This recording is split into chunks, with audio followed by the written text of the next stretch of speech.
Ladies and gentlemen, welcome to the Evening Jones.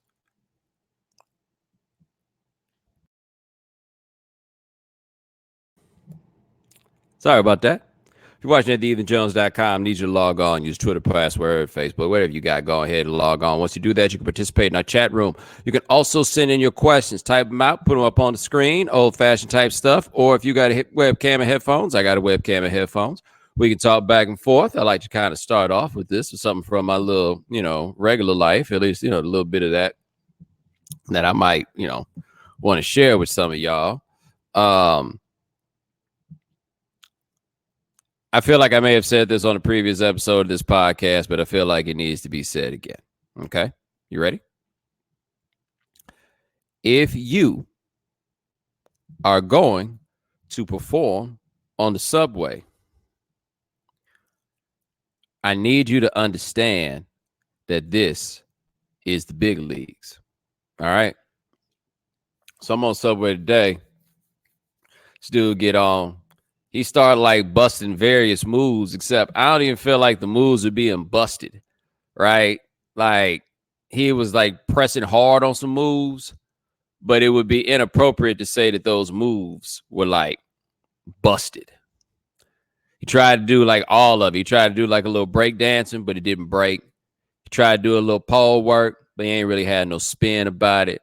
All he was doing was playing music to get on our nerves. And you got to understand, man, the people that we see that be grooving on the subway, those are incredible talents. Like, I mean, like, you got to be really good to like get our attention on the subway. You can't just be out here on some old, I just feel like it. Nah, man, raise your game up. I don't, and I've said this before and I'll say it again. I don't really know where it is that you get to practice in on the subway, like to be a subway performer. You got to get out there like at 3 o'clock in the morning when ain't nobody on there, so you can like figure out the ratios and stuff. Your homeboys got to sit there taking the risk of getting kicked in the face. You understand?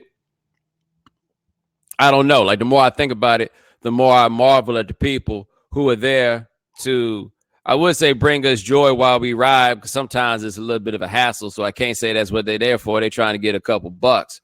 But you ain't getting no money from me in New York City unless you demonstrate some kind of talent. Like I find myself giving people money on the subway more because, like, why not?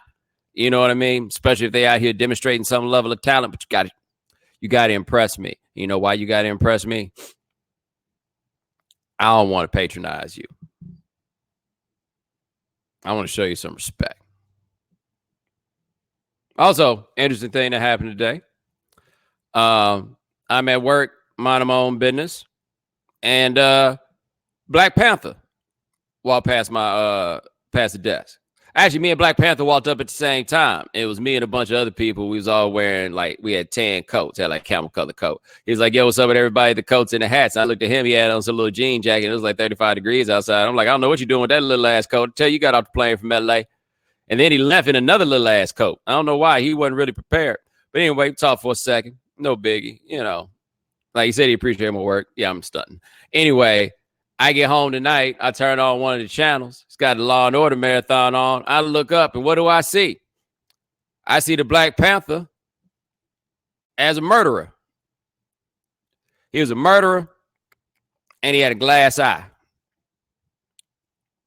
Except the thing about his glass eye was his glass eye was all like milk colored because he had been trying to clean his own glass eye with rubbing alcohol. That brings me to something that I've noticed as somebody who has watched a lot of Law and Order, like, over time. Bro, Law and Order, they love a trope, right? Like, I'm trying to avoid being like, yo, Law and Order is mad racist. But if you were to say Law and Order is mad racist, I really wouldn't have a lot of grounds to dispute you, right? They got like 5 types of African Americans that they got on Law and Order, and like 2 types of Africans. And the Africans is always the worst Africans, notably because they Africans ain't never really Africans. They had one time the dude that played Lieutenant Daniels on The Wire as like an army from like a soldier from the Ivory Coast or something. He was like some variety of war criminal. He was a really, really awful African. really bad. And I said, we've been asked that thing about it too. Everybody on the wire have been on Law and Order. Like every single person. Weebay has played like 5 different types of Weebays on Law and Order. But they all Weebay. Every single one of them. Anyway, let us move on to your questions. The Dr. Dre / Kanye Jesus is King 2 album. Are they joking with us? I can tell you with 100% certainty, they are not joking with you. Dre is remixing the Jesus is King record. I've talked to 2 different people about this. This is happening. Dr. Dre is remixing Jesus is King. People are saying it ain't never coming out. Nah, I think it is. I think this is going to actually like see the light of day. I think this is going to happen. The question about it happening though is, am I willing to listen to Jesus is King twice? Like I listened to it once. I understand it'll be a remix, but I felt like one was enough. I'm really not sure if I feel like listening to it again. Like, I didn't think there was anything wrong with it, but I didn't think there was nothing right with it either. Does that make sense? So, yeah, like, is Dre enough to get me to listen to that thing a second time? Tough call. Asking for a lot of Dr. Dre there. And you're asking a lot of me. Somebody says here, perfectionist ass Dre won't make sure it's rushed at least. No, that is true. Like, if Dre don't think it's hitting, then it's not going to wind up coming out. I think we all know that. There's no question about that part. But I do think it's going to come out. All right, appreciate the question. Let me see what else we got here.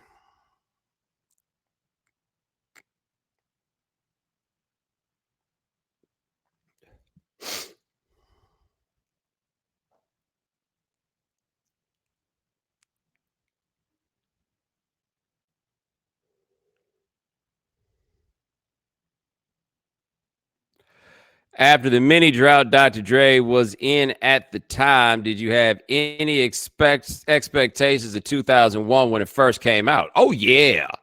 So here's the thing about when 2001 came out, if you weren't around for it. I think we just came up on the 20th anniversary of it.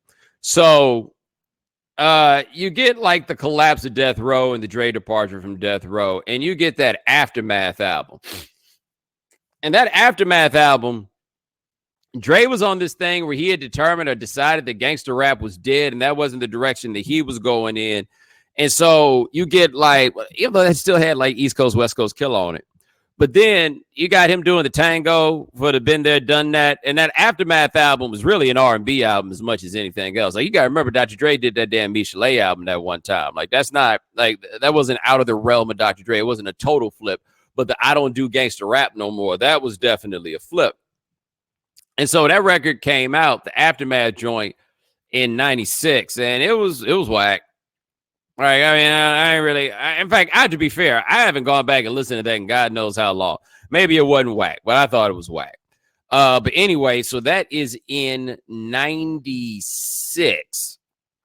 We start getting the Dre reemergence with the Slim Shady LP.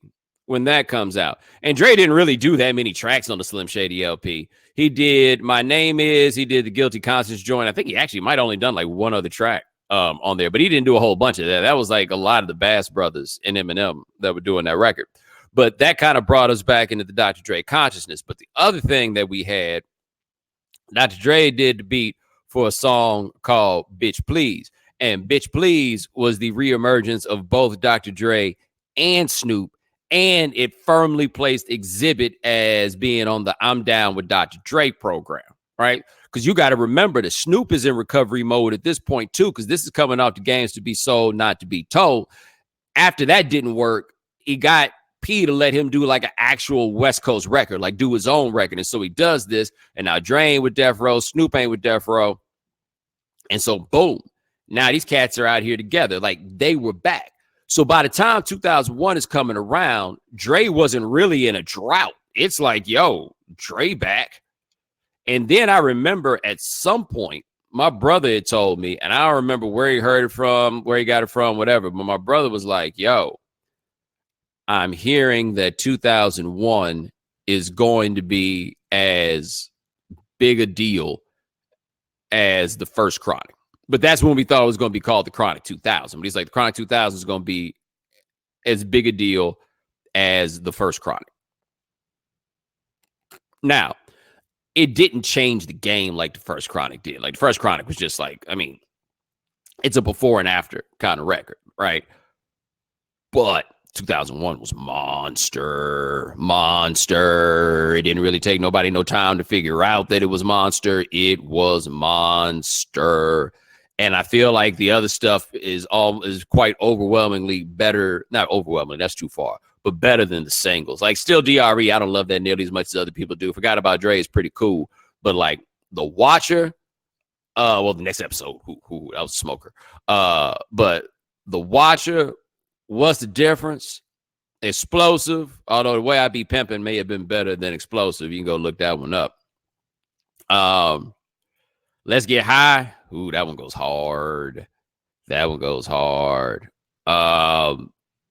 Yeah, no. So like 2001, it wasn't really that shocking when it was Flames, because we had a little bit of a buildup to let us know that Dre back.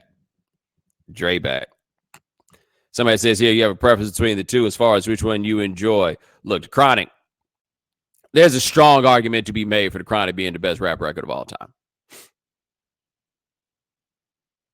like it is that caliber of good.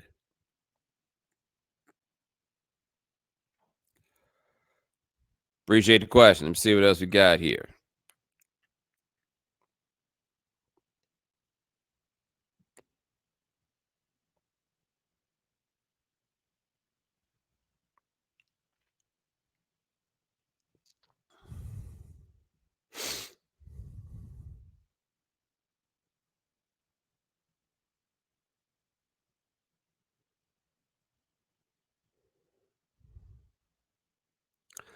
As an artist, once you reach a certain level, you can't be out here tripping over awards, right? Well, I mean, apparently you can, because they be tripping over awards. Like, I'm the wrong person to ask how people should respond to getting awards, because I derive minimal value from external validation, right? You guys who have been around me for a while or follow me for a while, you know this. I'm not that guy.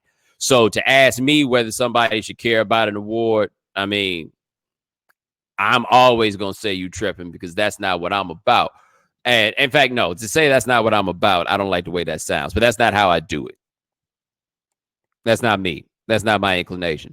That is a big thing for other people. And apparently for Ari Lennox, it was a very big deal that she didn't get this Soul Train award. And I guess Lizzo got the Soul Train award. And Lizzo has interestingly become like a polarizing figure among folks because of the support that she, like, white women in particular seem to really dig Lizzo. I dug that Lizzo album.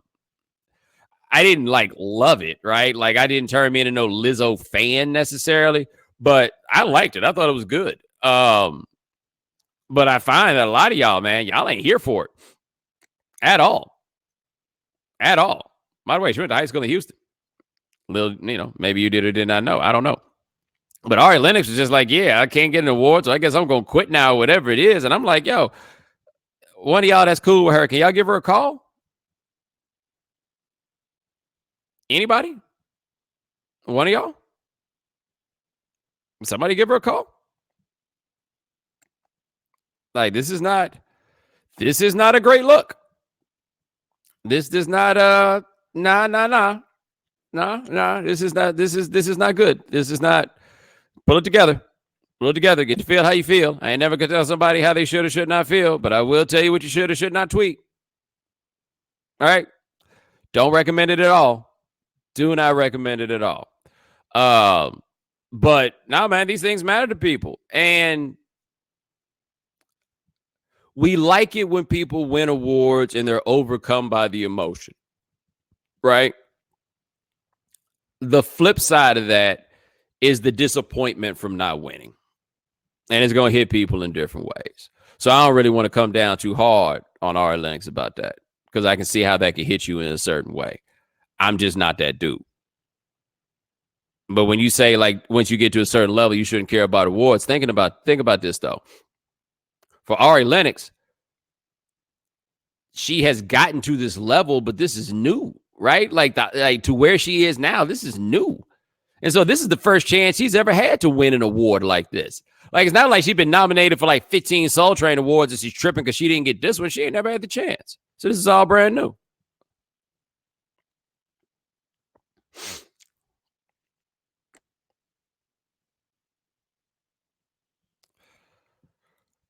Guy here says, I'm of the belief once you get to a certain level, you should not control your social media accounts. I mean, I understand why you're saying that, but one, y'all don't want that, right? Y'all want the social media accounts to actually be social. You want it to be the people that you believe it is. And two, like being involved in social media in some form or fashion is just like the nature of life now. And so, like, depriving people of that, I think you're asking for a little more than you think.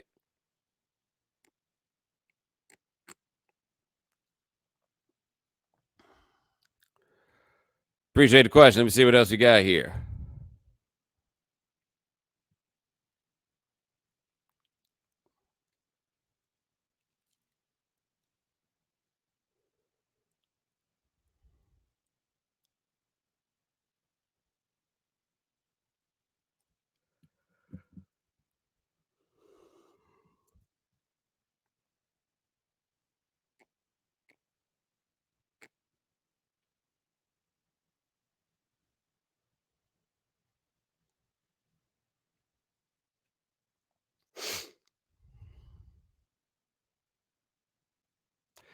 Yeah, you're going to need some more questions, folks.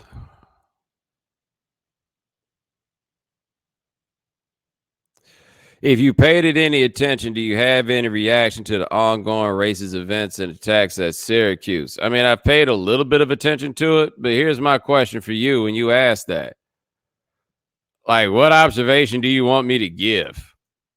And I don't mean to shade you. I'm just saying that generally for people, like when they have questions about this sort of thing, like, do you have any reaction to the ongoing racist events and attacks at Syracuse? Like, I mean, it's racism. I feel like you can guess my reaction to that. You know, am I wrong here? Am I wrong? I mean, I guess I can give you hey, that's not the South. I mean, it's not. Maybe I can give you that. I don't know. I tell you this though. I ain't no way in the world I'm going. Okay, so maybe this is what you're getting. Got you. Okay, which took me some time to warm up. Let me tell you this. Ain't no way in the world I'm gonna be going to school nowhere that's fucking cold. And they're gonna be out here calling me the N-word on the streets. No. You're gonna pick one or the other. But I can't suffer like 2 levels of disrespect.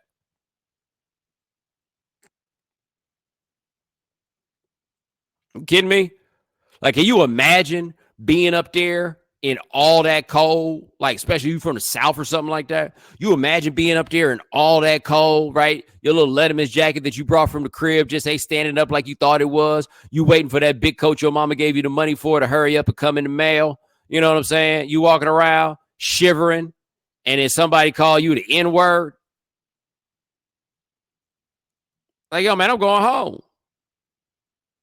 I've had enough. Somebody here says, crazy how Syracuse went from a powerhouse for black football athletes to now. Sir, you might want to look up what life was like for those dudes when they were getting the Jim Browns and Ernie Davises of the world. You go check out how it was that they were treated while they were there.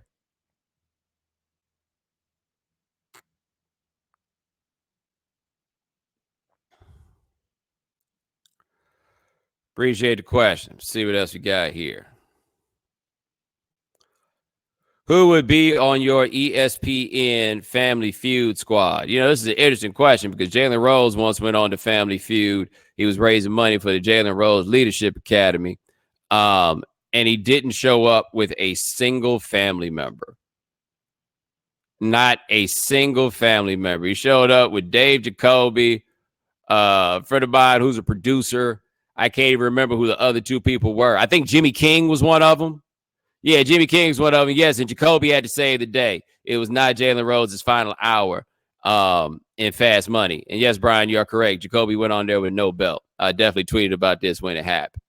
Anyway, who would be on my Family Feud squad? Number one, Stu Gatz. Because ain't nobody more the average American than Stu Gatz. I need Stu Gatz to put me in touch with the kind of people that the Family Feud asks these questions to. So, yeah, I'm bringing Stu Gatz with me. Who else am I bringing with me? I've seen Dave Jacoby's work. Dave Jacoby coming with me. I need to get two more people out here on this. They don't work here anymore. Who else I got? I was thinking about either Sarah or Mina, but I'm not sure. I don't know if they in touch with the common man or woman that we need to like really tap into. Oh yeah, Foxworth. Bring Foxworth along. I need a competitor. Foxworth a competitor. We'll bring him. And then we need somebody like not really a grandfather, but quasi grandfatherly. You know what I mean? Come on, Mike Wilbon. We need you. Who was the second name I said? Because now I see somebody mention Marcus Spears. And yeah, I do feel like Marcus Spears. I could be wrong, but I feel like Marcus Spears, Jacoby, tricky. He's put in good work. But I feel like Marcus Spears has watched a lot of Family Feud. I have no basis for this whatsoever. I could just see it.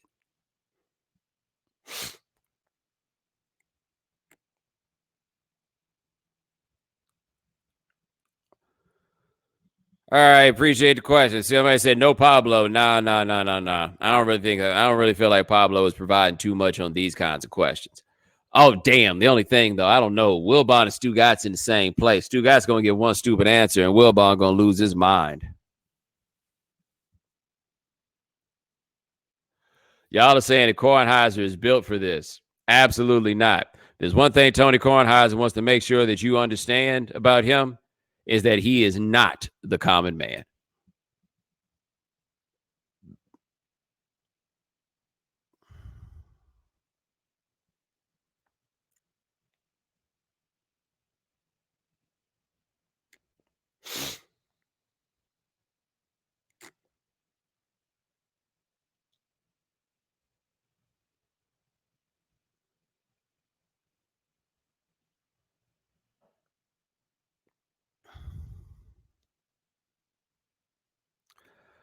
I'm getting a little bread and looking to get some dental work done. Any advice?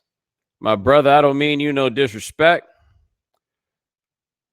but I feel like you can look in the mirror and look at your grill and you'll have all the advice you need. Like, I really kind of feel like, and I don't know how you stop them from like running up your pockets or nothing like that, but I feel like no matter who you are, you go to the dentist and show them your grill, they'll let you know what there is to be done.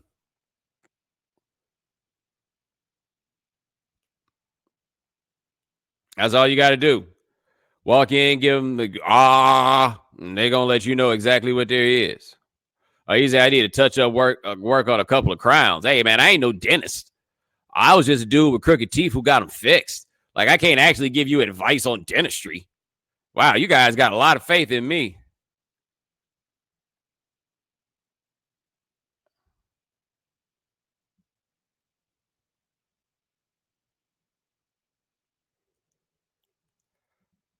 Appreciate the question. See what else we got here.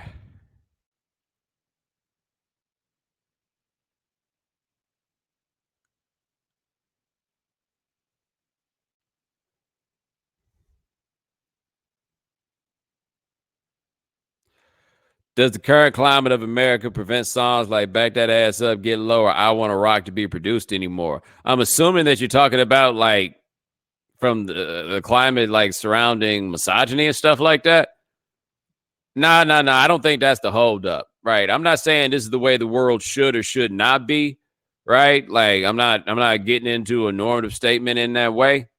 Um, what I am saying though is if a song makes people shake their asses, it really doesn't matter what you're talking about on top of it. People will let that stuff slide. I'm telling you, I was in a room not that long ago where I saw some for real dyed in the wool feminists, man. But when ain't no fun if the homies can't have none, come on, it gonna do what it do. I witnessed it with my own eyes.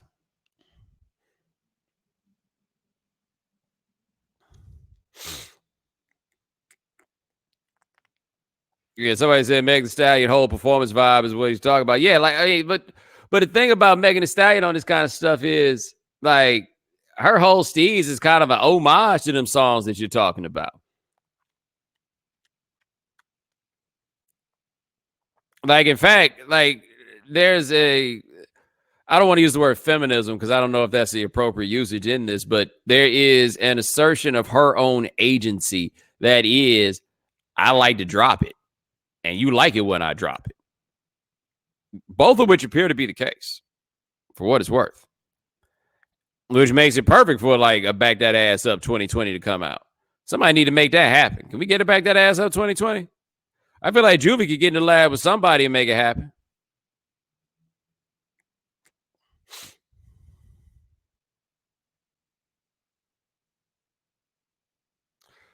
Appreciate the question. Somebody here talking about you heard Chicks Tape 5. You think I'm listening to something called Chicks Tape 5? And I'm not saying it ain't jamming because it might be because I've never heard it. I don't even know who does it.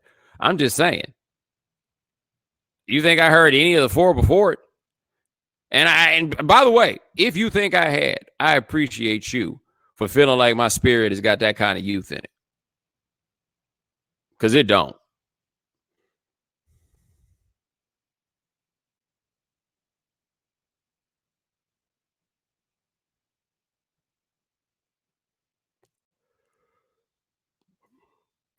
Oh boy, this looking like a short episode.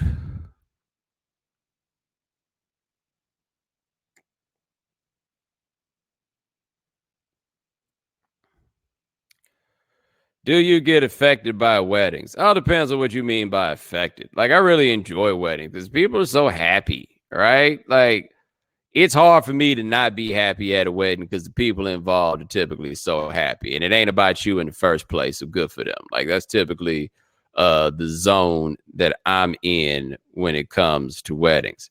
I did have this one wedding, though. I think I've told you about it, where I was the best man in the wedding.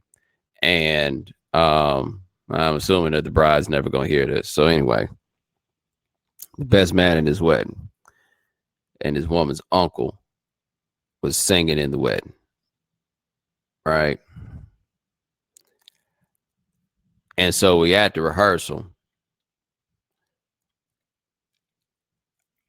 and he starts singing. And this isn't a good idea.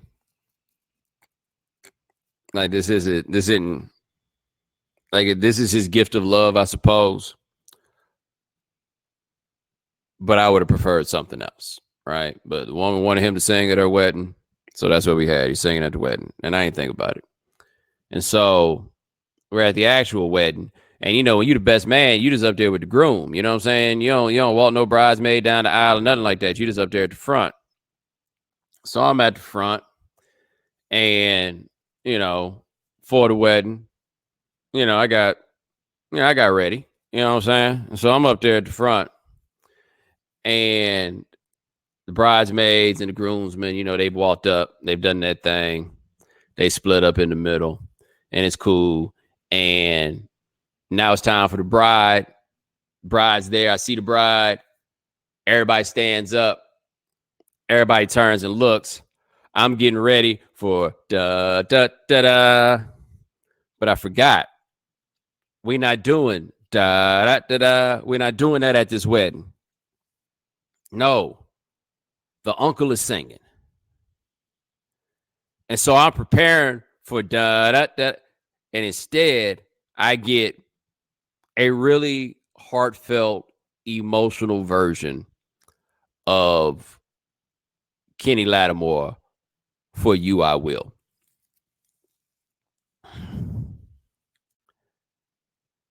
And so I'm up there at the front, and one of my partners, he in the wedding with me, and I couldn't do this alone. So I elbowed him. And so now he's shaky.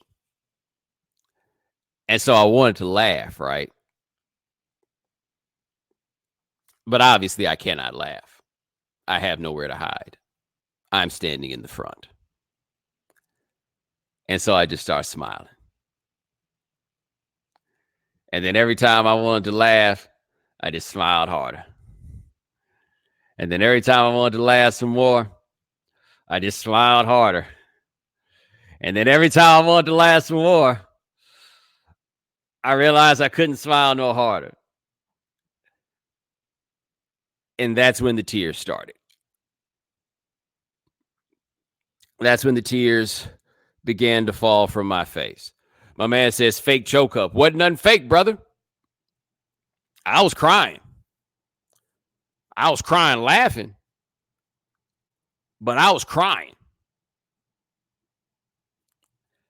And so I imagine if you saw me at that wedding, you probably thought that I was really, really affected by weddings.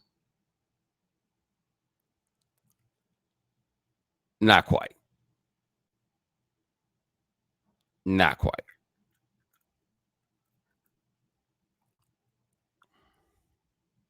Man said, I know Kenny Lattimore. He would crack up if he heard this. Tell him to stand on something so I can make sure I see him when he does.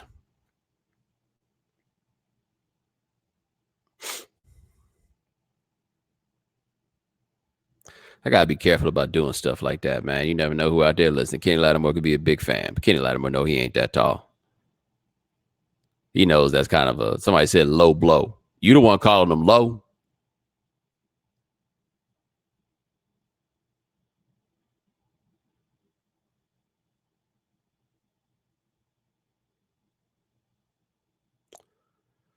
All right, appreciate the question. Let's see what else we got here.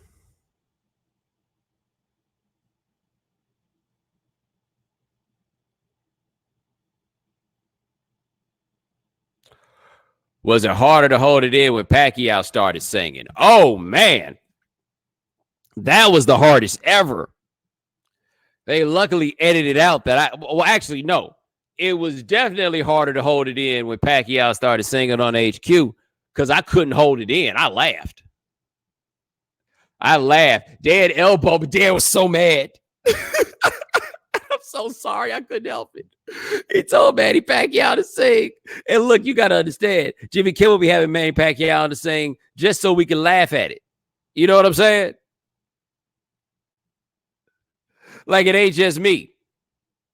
Oh, man. And Dan elbowed me, and that got me. Like that was like the cold water to the face that I needed.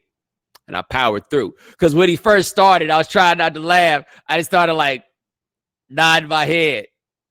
And then I like closed my eyes. And then I put my head down. And then I got caught with a and it was a wrap. Somebody asked, what was Pacquiao singing? It was his new single.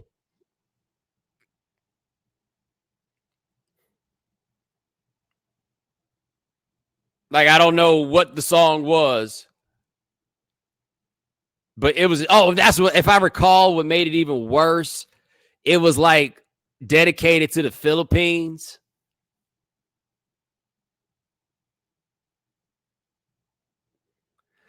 Yeah. Woo-wee. Sorry, Dan.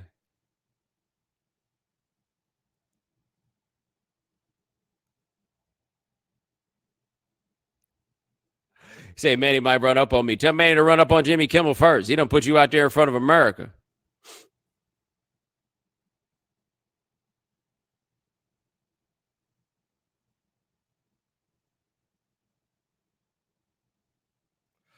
Were you shocked by the outpour of sympathy Drake received because he was booed at the title of the Creator Festival? Not really. So I was in LA. Obviously, I wasn't at the festival, but I was in LA and I was riding in the car that afternoon, and the radio station kept talking about the festival. And I didn't know what the festival was. I didn't realize it was titled the Creator Fest, but they kept talking about the festival, and they're like, yo, we got a special guest. Who do you think it is? And every time they'd have somebody on saying who it was, they'd be like, yo, well, we heard it's Frank Ocean. So we really hope it's Frank Ocean. And then it reached a point where like everybody thought that it was Frank Ocean. And instead they got Drake, which like if I'm Tyler the Creator, I got y'all Drake.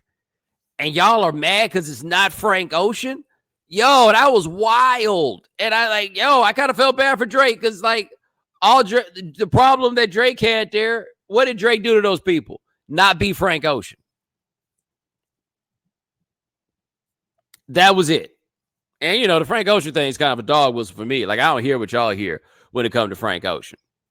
But, nah, man, I don't think Drake ever thought it'd be a situation like that where he got booed off the stage or he's supposed to be like the extra special guest. That was wild. Somebody said Frank Ocean is a mid-live performer. Only thing I know about Frank Ocean performing live is when he was at the Grammys and he did that Forrest Gump song and he's standing behind something and he's like playing a keyboard or something and it's got Forrest Gump's legs on the video screen like he was running. And the song, I was like, what in the hell is this? Like, this what y'all about? No disrespect to Frank Ocean.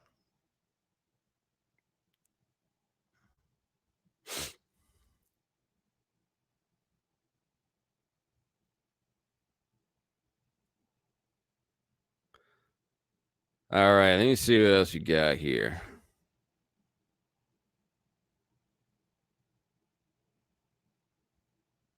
Somebody said Frank Ocean albums have become art projects that people are afraid to say they don't like. I'm sorry, is Frank Ocean still making albums?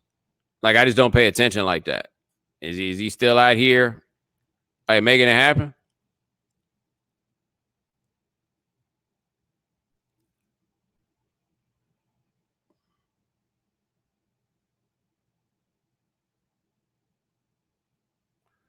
Yeah, I think I got all the questions out of the night I'm going to get. Ladies and gentlemen, thanks so much for joining us here on the Evening Jones. Try to do this thing every week or two, something like that. My man Lance Gilliam handles everything behind the scenes. Thank you, sir. Remember, if you cannot watch the Evening Jones live, subscribe to the podcast, subscribe at iTunes Store, subscribe at Stitcher Radio. Check us out at SoundCloud. We're also at the Google Play Store. All right, talk to you guys in a couple of days. Take it easy.